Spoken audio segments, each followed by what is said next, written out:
talk a little bit about this Brazilian election. Obviously, been covering it for a while, and I will just start with the obvious point, and a point I will extend tomorrow on TMBS, that anti-corruption politics are not only not a sufficient way to understand the world, they're a handy tool for the far right.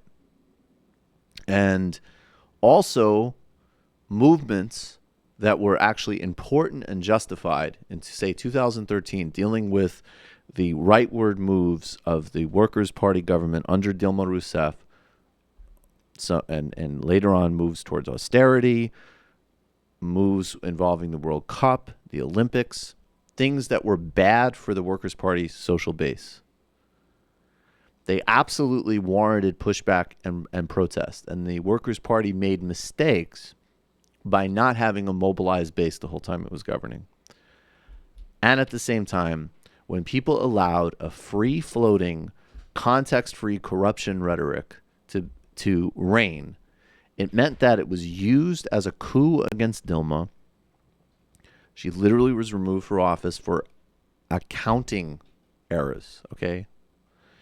And then to imprison an incredibly popular, important leader, Lula da Silva, on the flimsiest of charges.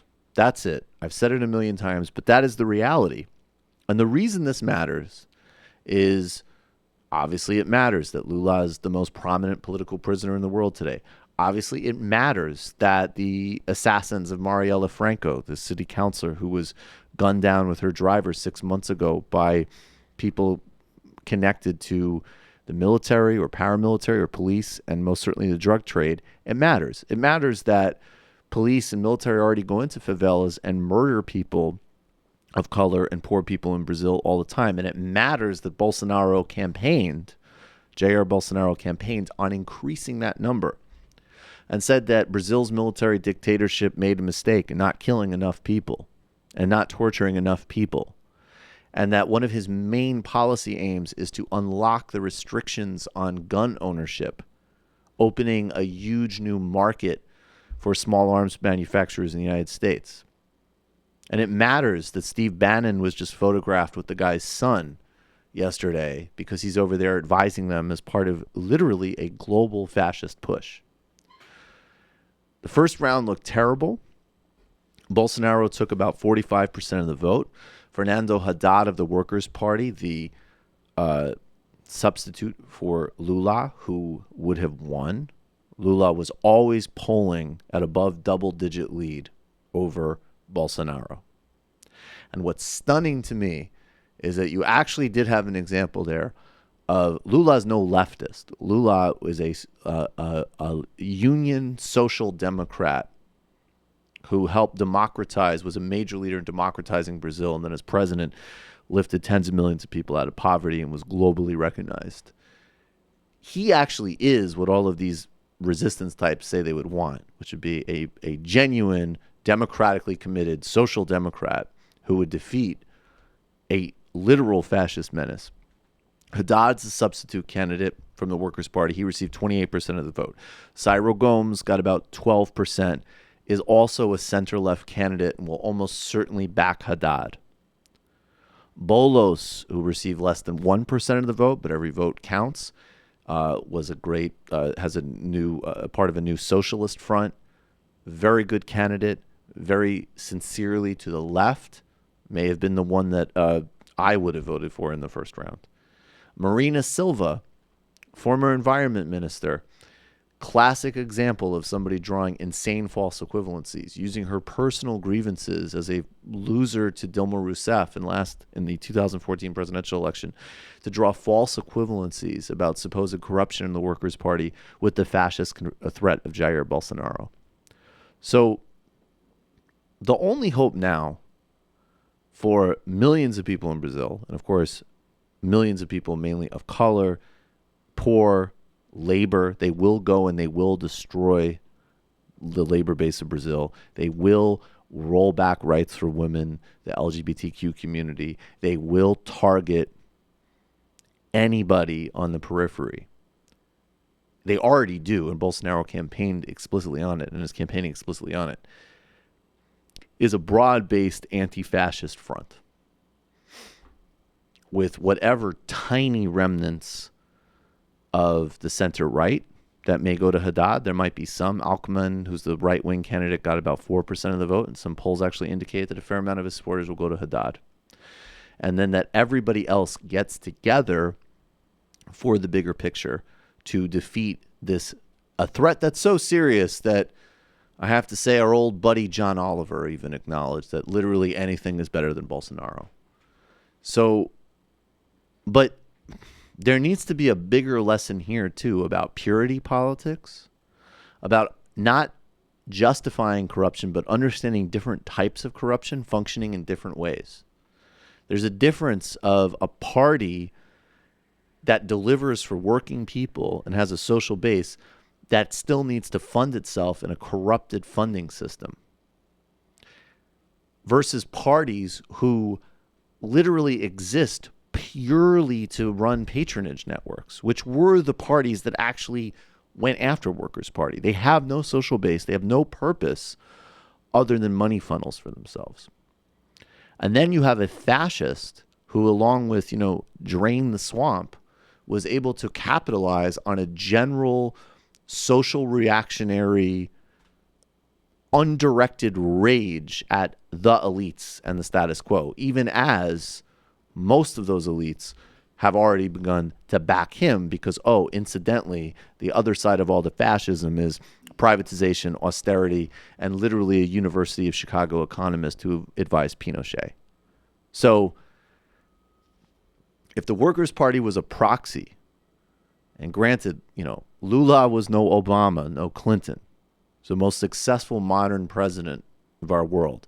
But they could learn in the center, you need to have a mobilized base, and you can never have a permanent armistice with the right and with oligarchy. You can never have a permanent peace with them. But then conversely, people who got into and still even tweet at me about the Workers' Party did this and they sold this out and corruption. Well, you were nitpicking small bore things. You were missing an attack that started with the removal of Dilma and the immediate implementation of austerity, a cabinet that went from the most diverse one in Brazil's history, led by a woman president, to one of all white men. And now a literal fascist riding a wave of far-right social authoritarianism and generalized anti-politics. I saw a clip on Al Jazeera of a young man who no doubt watches a lot of YouTube saying Bolsonaro is terrible, but he's the only one that might decentralize things enough to deal with corruption. And that is what happens when people don't think structurally about things. And you just take some word like corruption. You don't ask why, where, who, and how it connects to, say, a bigger structural corruption of an oligarchy that has existed in a country that ended slavery 70 years after we did. And a one that personally loathes a guy like Lula, even though they made more money under him, simply because he's smarter and more talented than they are, and he comes from the lower classes. So we'll keep covering it. Pray to God Brazil pulls together. A lot of horrible things will happen if Bolsonaro is president, not least of which Lula dying in prison, even more civilian casualties and police murders, and a new flooding of weapons from the United States. Obviously, we're not defending corruption here, but there does seem to be two animuses that drive the sort of anti-corruption sentiment, which is one is the sort of the apolitical nature of it. People like to get behind that because you can get behind it. It's just people. It's bad. Everybody doesn't like something bad. And then you don't have to think about anything. There's also the austere thing, right? Like somebody's getting rich off the government. Well, actually, most of the time people are getting rich, especially if you read the Trump story, right? They have some sort of relationship to government. Government should be made to spread that around as equitably. Exactly. That's the point. Not that there shouldn't be anything there. Well, exactly. And the point being that, and of course you have to draw lines, and of course there has to be, laws and institutions, but there's also a difference.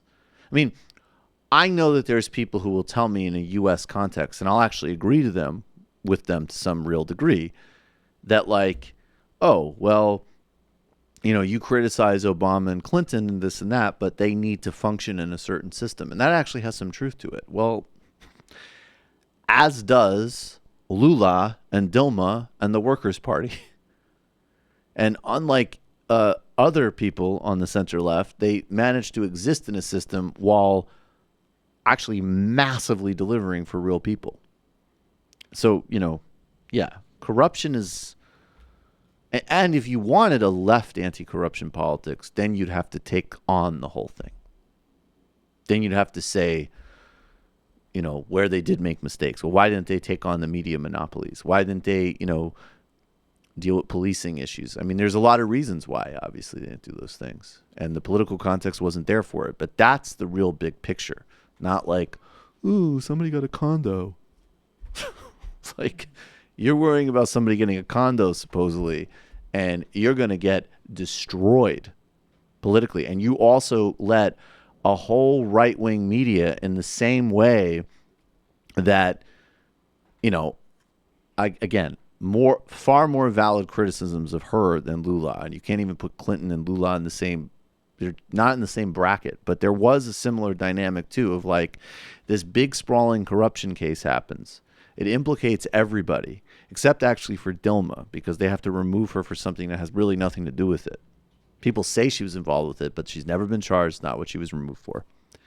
And then all of these other parties and all of these other characters, literally people with indictments, but not going, towards any criminal process because they're still in the Congress, they all of a sudden make it a Workers' Party issue. Because the right uses things cynically and strategically, while, different parts of the left hem and haw and perfectionize. And we, to say the least, don't have time for that shit.